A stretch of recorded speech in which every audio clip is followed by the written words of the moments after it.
নমস্কার বন্ধুরা, Shilpi's tasty food রেসিপিতে সবাইকে স্বাগত। আজকে আমি বিটের একটি দারুণ রেসিপি আপনাদের সাথে শেয়ার করছি। যে কোনো নিরামিষ দিনে এই রেসিপিটা বানিয়ে নিলে বাচ্চা থেকে বড় সবাই পছন্দ করবে। তো চলুন দেখে নিই আজকে আমার এই রেসিপিটা। বিটের রেসিপিটা বানানোর জন্য একটা বিটের খোসা ছাড়িয়ে নিয়েছি। এবার এটাকে টুকরো টুকরো করে কেটে নিচ্ছি। বিট খাওয়া আমাদের সবারই জন্য ভালো, কিন্তু আমরা সবাই বিটটা খুব একটা পছন্দ করি না। তাই এভাবে করে তরকারি বানালে বাচ্চা থেকে বড় সবারই পছন্দ হবে। বিটটাকে এরকম টুকরো করে কেটে নিয়ে একটা মিক্সিং জারে নিয়ে নিচ্ছি। এবার এটাকে আমি পেস্ট করে নেব। বিটটাকে পেস্ট করে নিয়েছি, এবার একটা বাটিতে ঢেলে নিচ্ছি।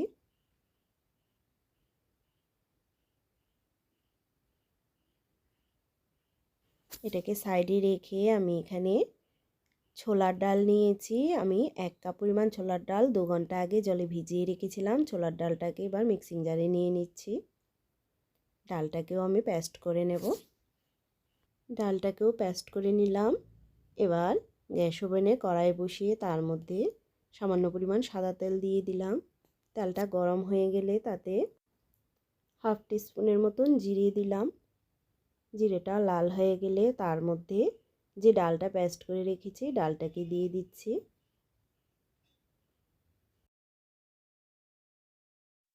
ডাল বাটারটাকে দিয়ে দিলাম। এবার 2 মিনিট ডালটাকে আমি কষিয়ে নেব।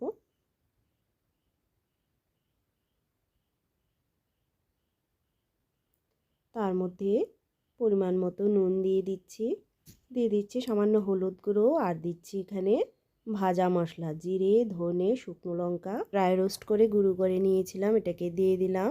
আর দিয়ে দিচ্ছি বিটের পেস্টটা। এবার সব কিছুকে মিশিয়ে নেব। সব কিছুকে মিশিয়ে আমি নেড়ে চেড়ে 2-3 মিনিট কষিয়ে নেব।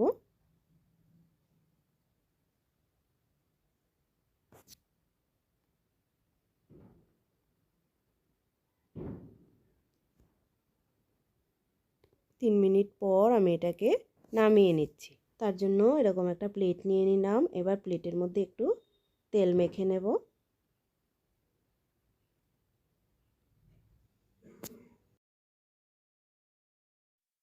এবার ডাল আর বিটের পেস্টটাকে প্লেটটার মধ্যে নিয়ে নিচ্ছি। নিয়ে আমি হাত দিয়ে এটাকে সেট করে দেব।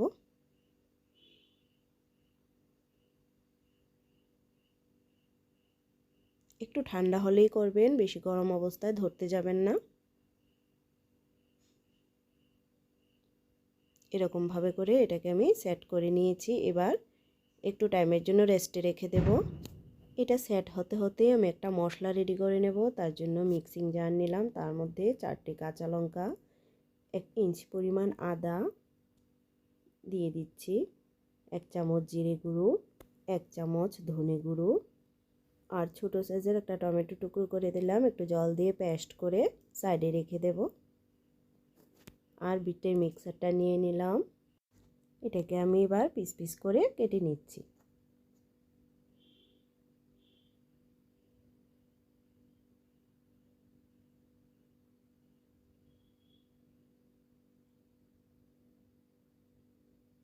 ধোকার মতো করে এরমভাবে করে কেটে নিলাম।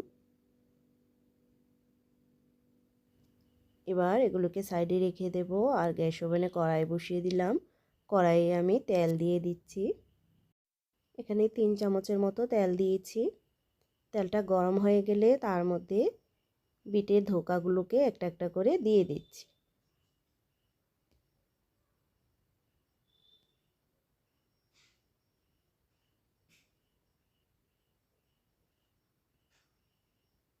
এবার এগুলিকে উল্টে পাল্টে ভেজে নেব। রেসিপিটা একদিন বাড়িতে অবশ্যই ট্রাই করে দেখবেন। আর যারা নিরামিষ খেতে খুবই পছন্দ করেন তাদের জন্য তো এই রেসিপিটা খুবই টেস্টি হয়ে থাকবে।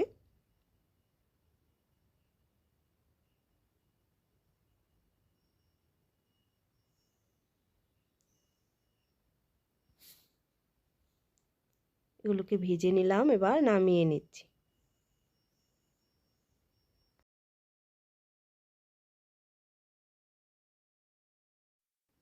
এগুলোকে নামিয়ে নিয়ে কড়াইয়ে একটা তেজপাতা আর একটা শুকনো লঙ্কা ফোড়ন দিলাম, আর দিয়ে দিচ্ছি এখানে হাফ চামচ পাঁচফোড়ন। এবার ফোড়নটাকে একটু লাল করে ভেজে নেব।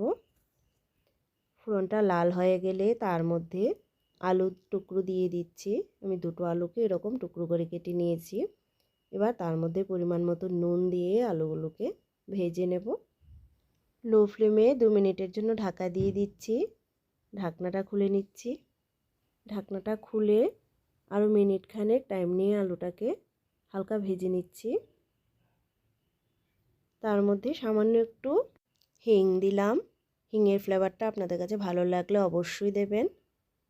মিশিয়ে নিয়ে তার মধ্যে যে মশলাটা মিক্সিতে পেস্ট করে রেখেছিলাম মশলাটাকে দিয়ে দিলাম। দিয়ে দিচ্ছি পরিমাণ মতো হলুদ গুঁড়ো। এবার ভালো করে মিশিয়ে নেব। মশলার সাথে 2-3 মিনিট টাইম নিয়ে কষিয়ে নিচ্ছি।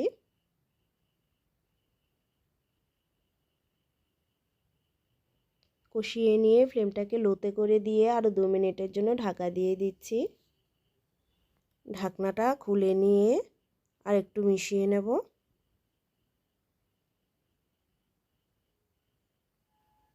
মশলাটাকে ভালো করে কষিয়ে নিলাম।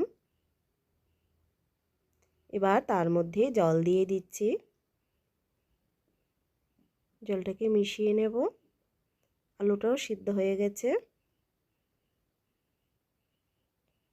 এবার ঢাকা দিয়ে দেব আরও 3-4 মিনিটের জন্য। 3-4 মিনিট পর ঢাকনাটাকে খুলে নিচ্ছি। মিশিয়ে নেব। ঝোলটা এখন বেশি বেশি লাগছে, কিন্তু ধোকাগুলো দেওয়ার পর ঝোল টেনে নেবে, একদম পারফেক্ট হয়ে যাবে। এবার ধোকাগুলোকে দিয়ে দিচ্ছি।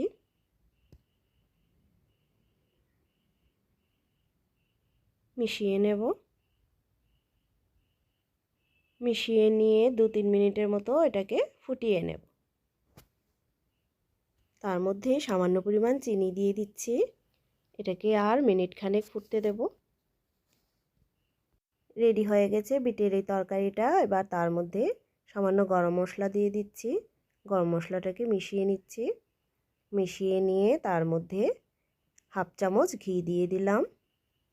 মিশিয়ে নিয়ে গ্যাস অফ করে নামিয়ে সার্ভ করে দেব। তো আমার আজকের রেসিপিটা যদি আপনাদের কাছে ভালো লেগে থাকে তাহলে ভিডিওটিতে একটা লাইক করবেন।